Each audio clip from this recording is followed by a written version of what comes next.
What's up, everybody, and welcome to an all-new episode of Casters of Horror. I'm Chris Mess. I'm Shane, and this week we sit down at the table for Thanksgiving. Yes. The long-awaited Eli Roth horror holiday film. Yes. So this one originally started out as a fake movie trailer for the Grindhouse movies that were done by Quentin Tarantino and my favorite director. Now I completely forgot his name. Robert Rodriguez. Yeah, Robert Rodriguez. Okay. So when they put out Death Proof and I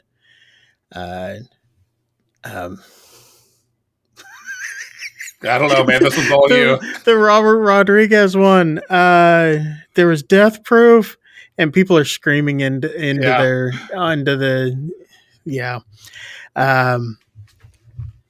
Death Proof, and I'll figure it out by the end of this. Anyway, put out the two Grindhouse films. This was one of the trailers, along with Edgar Wright's Don't. Which people are now asking him when he's going to put out his full-length version of it. And he says to anybody who's asking about it, don't. So, anyway. Well, it's been like 3 of the 5 or something like that have been made into films now.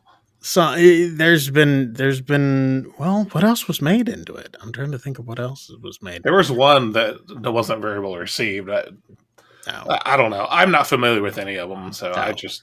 Grindhouse movies were incredible. Yeah. Planet Terror. I knew I'd figure it out. Yeah, Planet Terror. So anyway, this, like I said, was done by Eli Roth. It was written by the same guy who did the original trailer as well. Forgot his name. Okay. Yep. He said he wouldn't do it unless there was a good reason to do it, and this guy came up with a storyline that he said was well worth it.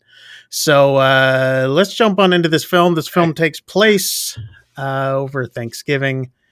It takes place over 2 different years. First year shows an incident when Black Friday goes wrong because it's actually on a Thursday. They actually have it on Thanksgiving, which most stores are doing now. Yep. And a riot ensues and people are killed.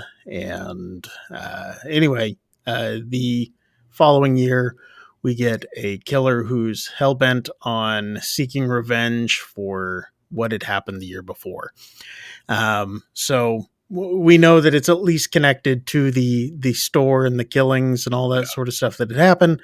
We just don't know who until about 5 minutes into the film. Yep. Yeah.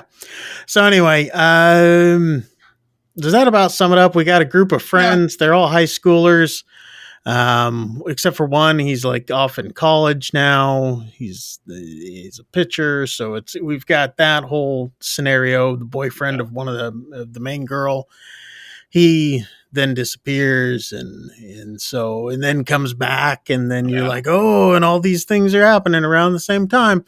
But anyway, and then we got the sheriff of the town. We've got the store owner and his new girlfriend / fiance / wife, whatever she is at the end. Yeah.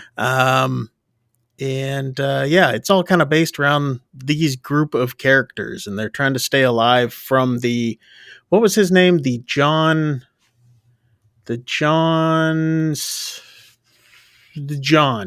Stay away from the John. It was one of the guys from the original Pilgrims that had landed in Plymouth, because that's where it takes place, is Plymouth, Massachusetts. Yeah. So anyway, long-awaited film.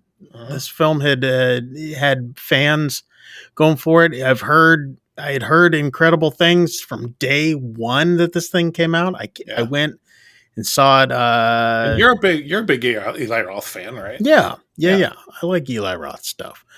And anything that had to do with the Grindhouse films, I was in. I was sold. Anyway, I was really, really anticipating this film going into it. Jane, how should we this week? How should we do this? You know what, man? You take it away. All right. Thoughts? And by that I mean take the film away, right? Yeah, take the film away. I was kind of let down by this. Yeah. And I feel like such a Debbie Downer because I say this about a lot of films lately. It's just it had some okay moments, but for the most part, I liked the concept of the new killer in a way. He's very niche though. So Yeah. I mean, I could see him being, them doing sequels and all the sort of stuff from this. And by the way, that's not spoilery. It's no, it's no more spoilery than saying Scream can have sequels. Yes, right? So. yes, exactly. It was just kind of a crapshoot for me. They even said the tagline, "There will be no leftovers." I think they should have left. Leftovers. I think this should have been left out. Yeah. And do you think you were like overhyped for it or something, or? I don't know. I was pretty excited for it. I do have to say that. But going into it, I really wasn't. I didn't have a whole lot of expectations. Okay. But it. I don't know. There were so many plot holes in it. I mean, to the point where you see the killer on screen, and then at the same time they're supposedly killing somebody. So it's like, it's like same time, but two different places type thing. There was just. I think I know the moment you're talking about because by that point I was already well convinced of who the killer was. Yeah. And then you see the character and I'm like, maybe I'm wrong. Maybe I'm wrong. No, I just think it was bad. Bad editing or I don't know. I don't know what the deal was, but a lot of people said that they had a lot of fun with this film. I was ready for it to be over. Really? Sitting in the theater. Okay. I was just like, man, is this thing close? Because I'm come on now, let's get moving. Yeah. It did seem overly long. I sat there like wishing that I could get an idea of how much longer it was going to be. Yeah. I think the premise for it was a little weak. I thought that I really thought the intro, the whole starting was kind of weak. It just, I don't know. It left me wanting, not more, just different. Yeah. The setup was a lot longer than it needed to be. Yeah. And I don't even mean like the precursor to the tragic event. I mean, the event itself goes on and on. And I think that was to get some of the gore in there that they wanted to do. And I mean, it's very obligatory. I should note, you and I both used to work retail. We've experienced Black Friday crowds. Yeah. Yeah, this was a little over the top, but it was also not necessarily wrong. This is true. This is very true. They really did have fun with that opening. They did. Thing, And I get where they were going. They wanted to make this kind of campy in a way. It was definitely that. But what's weird is that it almost seemed like you had, and you had mentioned this to me, but it almost seemed like they couldn't decide if they were wanting to make it campy or if they were wanting to keep it serious. Yeah. Yeah. And it really, you could tell the dichotomy of it where it was just like, there was like one aspect where it was like dun dun dun dun dun, and then the other aspect is like and it was just you had these. It didn't play well with itself. Yeah, and I told you that it really felt like it was written by two different people who just kept passing the script back and forth every page. Yeah. And for me, the fun campiness, that's when it was funny and well written.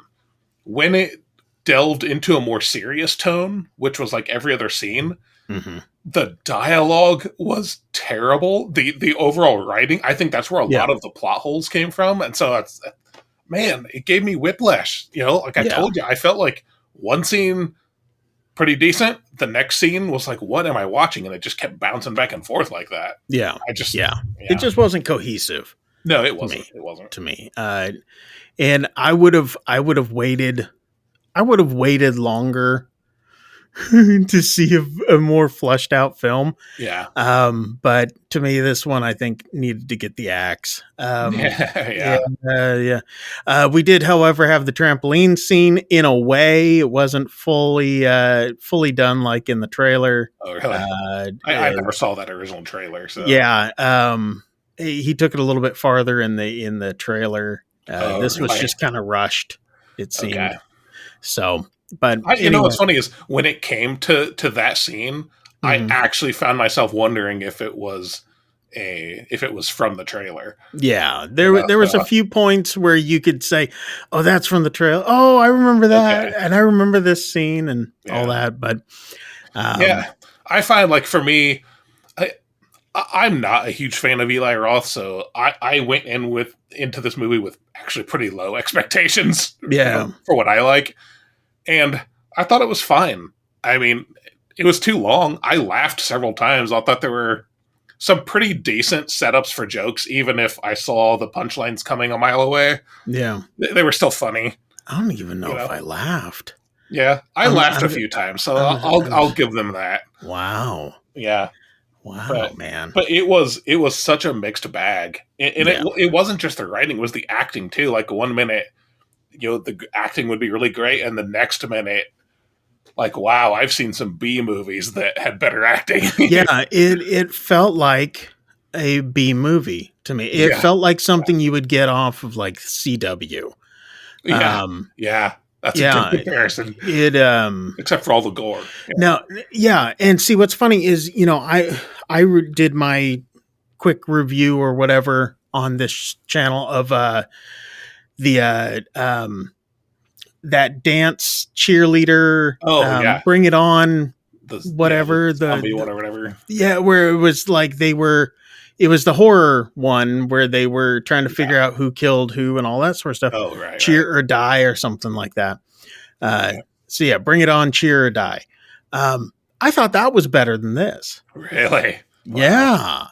Yeah. Um, Yeah, yeah, it I was had a weird, rough man, time with because this one. I feel like, and again, this isn't spoilery to say this. I feel like there's plenty of room for them to make more of these. Like if Yeah, this is successful enough, and like I might actually be willing to watch it if they do. Yeah, I and would hope. I I would hope don't it know would be why, better. but yeah. I did like the look of the villain. Oh yeah, yeah. It was The pretty villain cool was looking. cool. Yeah, Yeah, yeah. I think that there was ways to play around a little bit more. There was one point where he sets his mask down on the top of the oven and it kind of melts. yeah. I think that they could have played that a little bit better and could have gotten through some of their plot holes Mm. by utilizing a scream tactic Mhm. in this, I thought they were and going to. could have had where the melted mask comes into play. Mhm. Um, I thought it was going to be significant, and as far as I can tell, it wasn't. it was not significant whatsoever. He just Okay. grabs a new mask Okay. Yeah. a few seconds later. So it's Yeah. like it really had no point. No. Yeah. But anyway, let us know what you guys think. Should you go for a second helping of Thanksgiving goodness? And what are your guys' thoughts altogether on this? Should they make this into a franchise? Should they not? Should they give it the axe? What do you guys think? Put it down in the comments down below. And while you're there, make sure to hit like and subscribe. So we can pay for our Thanksgiving and Christmas. That's right. And whatever else is coming up. But anyway, that's it for this week. I hope you guys enjoyed it. At least better than I did this film. But I gave it a thumbs down. Shane gave it somewhere in the middle. It sounds like I gave it like a thumb sideways. Thumb sideways. If we were doing thumbs. Thumbs sideways. So anyway, that's it for this week. I'm Chris Mess. I'm Shane. Get the hell out of here. Happy We'll see you guys. Yes. What's that? I don't know. There's a turkey, I think.